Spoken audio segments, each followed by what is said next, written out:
오늘의 사연을 소개하겠습니다. 우리 시아버님은 아들밖에 모르는 그런 분이셨습니다. 결혼을 하기 위해 시댁에 첫 인사를 갔던 날 시아버님이 제게 다짜고짜 물었거든요. 너도 들어서 알겠지만 우리 집안이 아들이 아주 귀한 집안이다. 그러니 넌 반드시 손자를 낳아야 한다. 알겠니? 그것만 약속하면 이 결혼 허락하마. 여보, 오늘 처음 인사 왔는데 너무 그러지 마요. 그리고 그게 사람 맘대로 되는 일도 아니고. 시어머님이 제 눈치를 보며 조용히 말을 하고 있었는데요. 어디 하늘 같은 남편이 말하고 있는데 끼어들긴. 이 아들도 말이야. 노력하면 다 나을 수 있는 거야. 사람이 하는 일인데 안 되는 게 어딨어. 그니까 넌 반드시 아들을 낳아야 한다. 알겠냐? 그것만 약속해주면 혼수고 뭐고 하나도 안 해와도 된다. 아버지가 자꾸 이러시니까 그동안 제가 결혼을 안 하려고 했던 거예요. 전 이 사람 아니면 앞으로 결혼 안 하고 혼자 살 거니까 그런 줄 아세요. 남편이 시아버님을 노려보기까지 했어요. 남편의 말에 시아버님이 등을 돌린 채 긴 한숨을 내쉬었고요. 그때 당시 시아버님만 봤더라면 절대 결혼을 하지 않았을 텐데 시댁은 시아버님만 빼놓고 보면 어디 하나 나무랄 데가 없었습니다. 남편도 정말 좋은 사람이었기에 항상 제 편이 되어주었고 시어머님 또한 좋은 분이셨거든요. 거기다 시누이도 여느 시누이들과는 다르게 예의 바르고 경우를 아는 그런 사람이었어요. 아마도 그랬기에 별 걱정 없이 남편과 결혼을 했던 것 같습니다. 물론 시아버님이 전혀 걱정이 되지 않았다고 하면 거짓말이겠지만 남편과 시어머님 그리고 시누이가 저를 지켜주리라 굳게 믿고 있었거든요. 그 뒤 상견례를 마치고 집으로 돌아가던 날 시아버님의 행동에 기겁을 한 엄마가 눈까지 치켜뜬 채 반대를 했지만 자식 이기는 부모 없다고 정말 억지로 허락을 했습니다. 하지만 결혼을 한 뒤 시아버님의 손자 타령은 하루하루 심해져만 갔는데요. 일주일에 몇 번씩 전화를 해서는 아이 소식이 없냐고 묻곤 했어요. 그 바람에 남편과 시아버님의 목소리가 높아지기도 했는데요. 제가 남편을 달래야 할 정도였습니다. 그런데 이게 참 이상했던 게 말이죠. 병원에서 둘 다 아무 이상이 없다고 했음에도 불구하고 한동안 아이 소식이 없었습니다. 그렇게 시간이 지나면 지날수록 시아버님의 불안은 커져만 갔고 전화에 더욱 집착하기 시작했어요. 나다. 병원은 가봤냐? 아버님, 병원에서는 별 이상이 없다고 해서 좀 기다려봐야 할 것 같습니다. 아니, 문제가 없는데 애가 왜 안 생겨? 혹시 네 몸에 무슨 문제가 있는데 우리한테 숨기는 거 아니냐? 네? 제가 그걸 숨길 이유가 없잖아요. 그리고 그이랑 같이 병원에 갔는데 제가 숨기긴 어떻게 숨겨요? 그거야 모르는 거 아니겠냐? 사람이 속이자고 하면 한도 끝도 없는 건데. 아버님, 저희도 노력 많이 하고 있는데 그렇게 말씀하시니까 많이 서운합니다. 순간 제가 울컥한 채 속에 있던 말을 꺼냈어요. 사실 그전에는 웬만하면 참고 넘어가곤 했었는데요. 시간이 지나면 지날수록 시아버님의 말씀이 심해지고 있었기에 저도 더 이상 참고 있을 수만은 없었거든요. 뭐야? 네가 서운하긴 뭐가 서운해? 여자가 결혼을 했으면 바로 손주를 안겨줘야 하는 게 며느리 도리인데 며느리 역할도 똑바로 못하고는 서운하긴 뭐가 서운해? 아버님, 저 더 이상 아버님이랑 통화하면 안 될 것 같습니다. 이만 끊겠습니다. 라며 제가 전화를 먼저 끊어버렸어요. 그 바람에 시아버님이 노발대발한 건 말할 것도 없었고요. 다만 잠시 뒤 시어머님이 제게 장문의 문자를 보내왔는데요. 얘야, 다 내 잘못이다. 내가 너한테 미안해서 얼굴을 못 들겠구나. 네 시아버지 행동은 내가 사과하마. 정말 미안하구나. 라는 내용들이 가득했어요. 그 문자를 보는데 다시 울컥하고 말았는데요. 그 누구보다도 시어머님의 성격을 잘 알고 있었던지라 제게 문자를 보내시며 몇 번이나 쓰고 지우기를 반복했을지 상상이 됐거든요. 결국 시아버님과 우리 부부 사이는 점점 멀어져만 갔습니다. 하물며 나중에는 시아버님의 분노가 너무나 심해져서 명절날에도 남편만 내려가야 할 정도였어요. 그래도 정말 다행이었던 것은 남편과 시어머님 그리고 시누이가 항상 제 편이 되어주었기에 그나마 버틸 수가 있었던 것 같습니다. 그렇게 결혼 3년 만에 정말 기적과도 같이 우리에게 아이가 생겼어요. 의사 선생님이 그냥 잊고 지내라고 했었기에 그냥 잊고 있었는데 오히려 마음을 편하게 먹었더니 아이가 찾아오더라고요. 그때의 그 기쁨은 뭐라고 표현할 수도 없을 정도였는데요. 남편과 둘이 끌어안고 얼마나 눈물을 흘렸는지 모르겠습니다. 저는 무엇보다도 아이가 생겼으니 더 이상 시아버님과의 갈등도 없겠구나 하는 생각에 눈물이 비오듯 쏟아졌어요. 하지만 제 예상은 보기 좋게 빗나가고 말았습니다. 제가 임신을 하자 또 다른 문제가 발생하기 시작했거든요. 시아버님께서 아들인지 딸인지에 대해 하루가 멀다 하고 물어왔거든요. 혹시 태몽 꿨냐? 태몽이요? 글쎄요.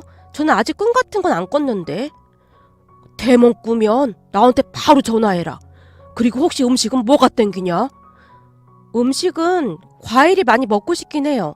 특히나 딸기가 계속 생각나요. 뭐 딸기?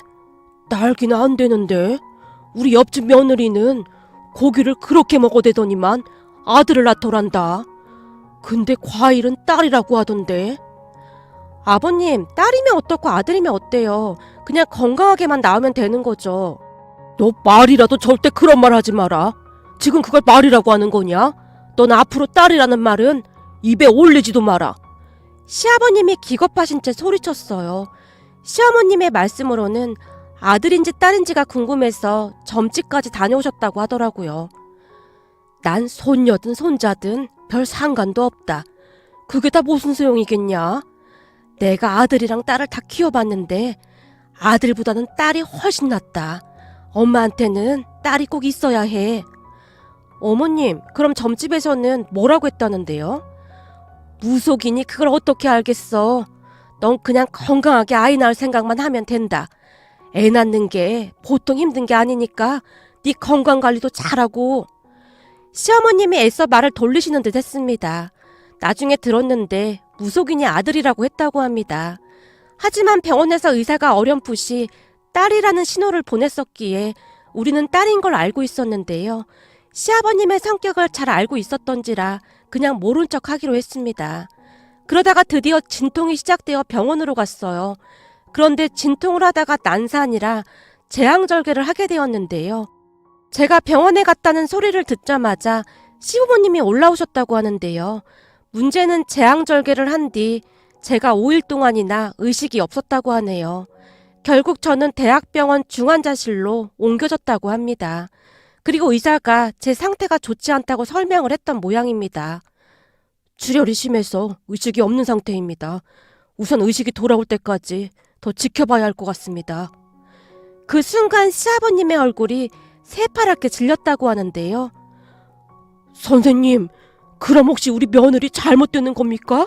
그런 건 아니죠? 우선은 좀 지켜보시죠. 의사가 냉랭한 표정으로 가버렸다고 하네요.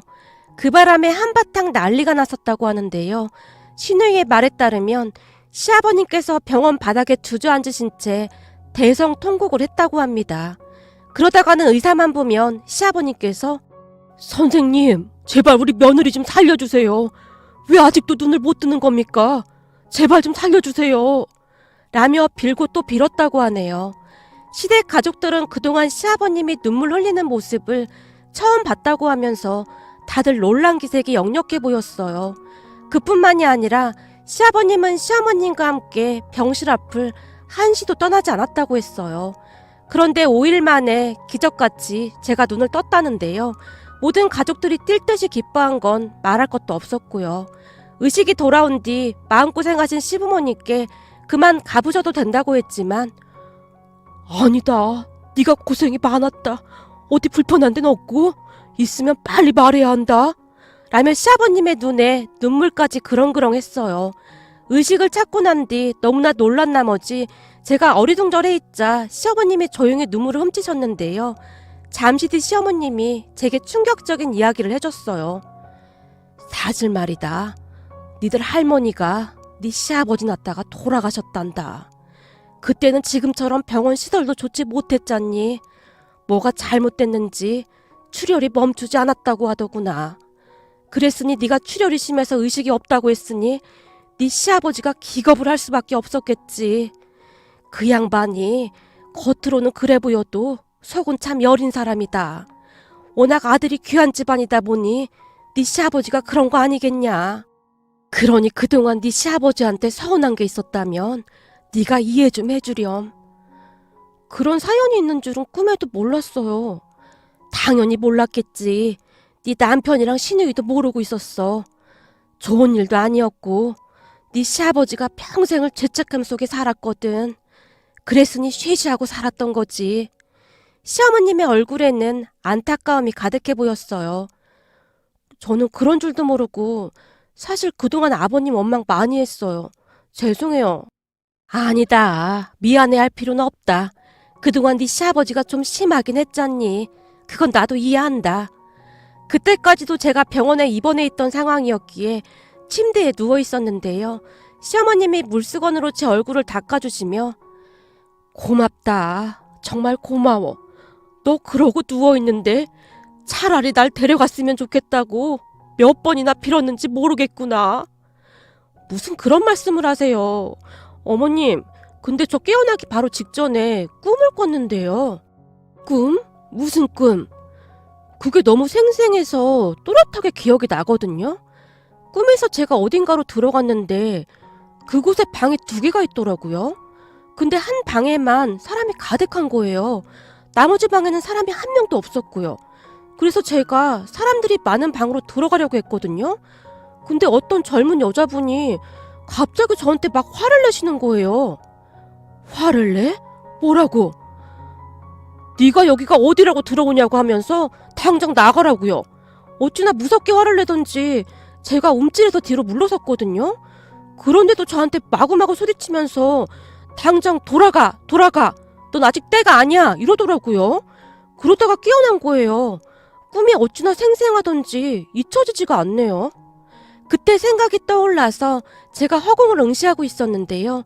제 말을 듣던 시어머님이 제게 조용히 물었어요. 혹시 그 젊은 여자 얼굴 기억나니? 그게 얼굴은 잘 기억이 안 나는데 화가 많이 났다는 것만 기억이 나요. 근데 그 여자분 얼굴에 큰 점이 있었던 것 같은데? 뭐? 점? 그럼 설마 그 점이 눈 밑에 있었니? 어머님이 그걸 어떻게 아세요? 맞아요. 눈 밑에 큰 점이 하나 있었어요. 세상에나 어쩌면 이런 일이 있니 그래? 시어머님의 얼굴에는 놀라움이 가득해 보였는데요. 그 뒤 저는 또다시 충격적인 사실을 들어야만 했습니다. 그러니까 제가 꿈에서 본 젊은 여자분이 돌아가신 시할머님이라고 하시네요. 꿈에서 어찌나 화를 내시던지 얼굴은 잘 기억나지 않았지만 눈 밑에 그 점만은 또렷이 기억이 났거든요. 그렇게 시어머님께 들어보니 시할머님 눈 밑에 있던 큰 점 때문에 결혼 후 시집살이를 좀 당하셨다고 하네요. 눈 밑에 있는 점은 눈물점이다 뭐다 그러면서 말이죠. 그래서 시어머님께서 정확히 기억하고 계셨다고 하네요. 돌아가신 시할아버님께서 자주 말씀하셨다고 했으니까요. 그리고 그 사실을 가족 모두 알게 되었고 제 꿈 이야기를 듣던 시아버님께서 다시 한번 통곡을 했습니다.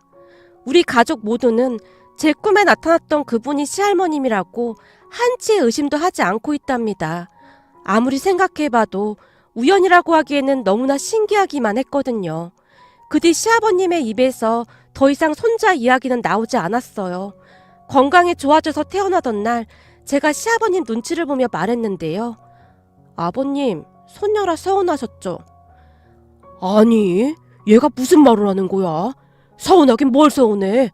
아들이고 나발이고 난 이제 니들만 건강하면 아무 소원도 없다.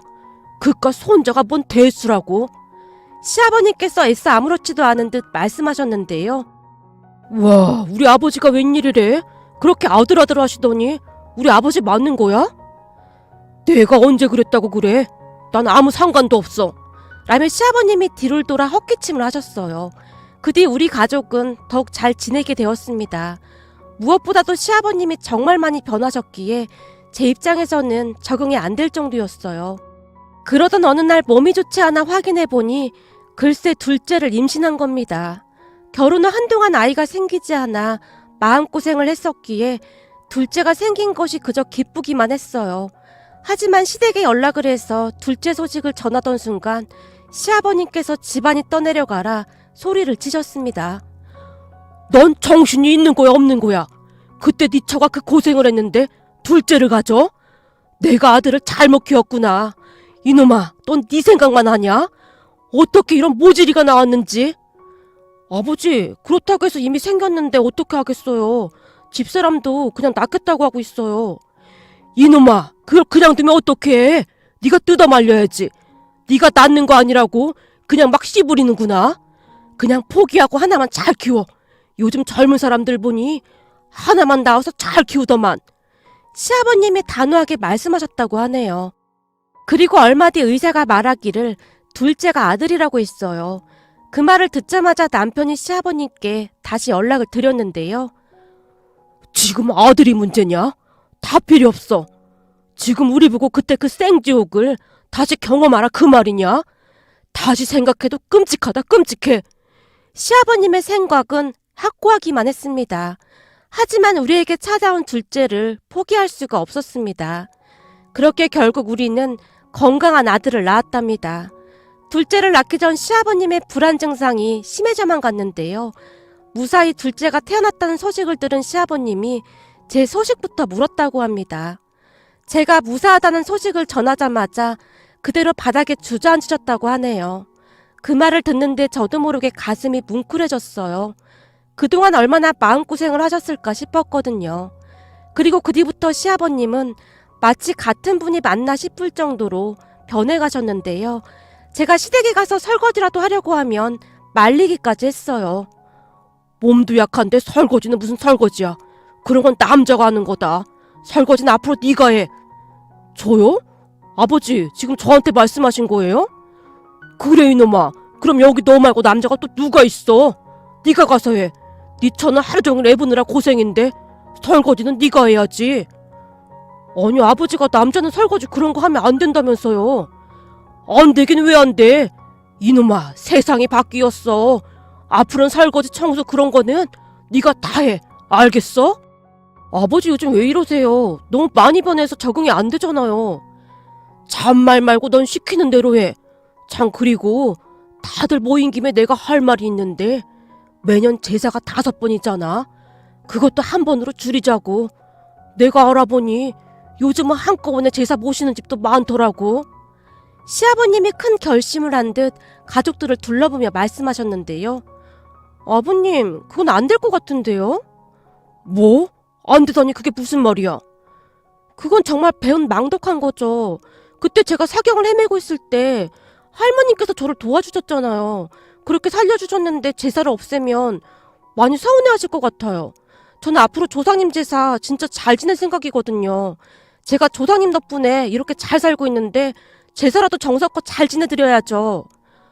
그렇구나. 난 니들 힘들까봐 그랬는데 네 말 들어보니 네 말도 맞는 것 같구나. 당연하죠.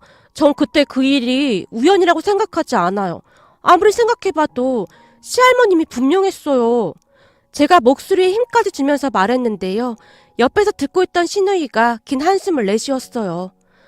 아휴, 다른 집들은 다들 제사 안 지낸다고 난리인데 우리 집 며느리가 스스로 제사를 지낸다고 그러고 있으니 암튼 새언니를 누가 말리겠어요. 하긴 뭐 새언니 입장에서는 그럴 수도 있겠네요. 저도 언니 꿈 얘기 듣고 신기하긴 하더라고요. 라며 고개를 절레절레 흔들었어요. 그 뒤 우리 가족은 잘 살고 있답니다. 요즘 우리 시어머님은 저만 보면 싱글벙글이신데요. 이래서 사람이 잘 들어와야 해. 네 덕분에 네 시아버지가 저렇게 변하지 않았니? 요즘은 네 시아버지가 설거지도 하고 청소도 하고 참 별일이 다 있구나. 내가 너한테 항상 고맙구나. 라며 좋아하시네요.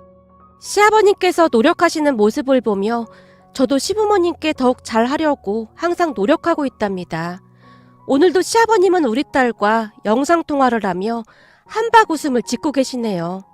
그러한 모습을 보고 있노라니 문득 지나간 일들이 떠올라서 이렇게 글 보내봅니다.